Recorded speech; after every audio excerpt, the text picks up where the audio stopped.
ഞാൻ ഇന്ന് കുറച്ച് ചെറുപയർ കഞ്ഞി ഉണ്ടാക്കാമെന്ന് വിചാരിച്ചു. അതിനായിട്ട് കുറച്ച് ചെറുപയറും അത്രയും തന്നെ അരിയും എടുത്തിട്ടുണ്ട്. രണ്ടും കൂടി നന്നായിട്ട് കഴുകി ഒരു കുക്കറിലേക്ക് ഇട്ട് കൊടുക്കാം. കുറച്ച് ഉലുവായും കുറച്ച് ജീരകവും കൂടി ചേർത്ത് വേകുന്നതിന് ആവശ്യമായ വെള്ളം ഒഴിച്ച് കുക്കർ അടച്ച് വെച്ച് നന്നായിട്ട് വേവിച്ചെടുക്കാം.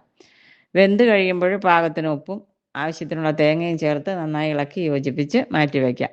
ഇനി ഒരു ചട്ടി അടപ്പത്ത് വെച്ച് അല്പം നെയ്യ് ഒഴിച്ചു കൊടുക്കാം. നെയ്യ് മൂത്ത് വരുമ്പോഴേക്കും ചെറുള്ളി അരിഞ്ഞത് ഇട്ട് കൊടുക്കാം. ചെറുള്ളി ഒന്ന് വെന്ത് വാടി വരുമ്പോഴേക്കും എടുത്ത് കഞ്ഞിയിൽ ചേർത്ത് നന്നായി ഇളക്കിയെടുക്കാം. നല്ല ടേസ്റ്റുള്ളൊരു കഞ്ഞിയാണ്. കൊച്ചു കുട്ടികളൊക്കെ ആവശ്യം പോലെ കഴിച്ചോളും. വലിയവർക്കും കഴിക്കാം. എല്ലാവരും ഒന്ന് ഉണ്ടാക്കി നോക്ക്. ഇതിന് പ്രത്യേകിച്ച് കറികൾ ഒന്നും വേണ്ട. ഞാൻ ഇന്ന് കുറച്ച് ചെറുപയർ കഞ്ഞി ഉണ്ടാക്കാമെന്ന് വിചാരിച്ചു. അതിനായിട്ട് കുറച്ച് ചെറുപയറും അത്രയും തന്നെ അരിയും എടുത്തിട്ടുണ്ട്. രണ്ടും കൂടി നന്നായിട്ട് കഴുകി ഒരു കുക്കറിലേക്ക് ഇട്ട് കൊടുക്കാം. കുറച്ച് ഉലുവായും കുറച്ച് ജീരകവും കൂടി ചേർത്ത് വേകുന്നതിന് ആവശ്യമായ വെള്ളം ഒഴിച്ച് കുക്കർ അടച്ച് വെച്ച് നന്നായിട്ട് വേവിച്ചെടുക്കാം.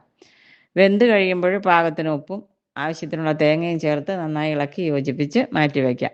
ഇനി ഒരു ചട്ടി അടപ്പത്ത് വെച്ച് അല്പം നെയ്യ് ഒഴിച്ചു കൊടുക്കാം.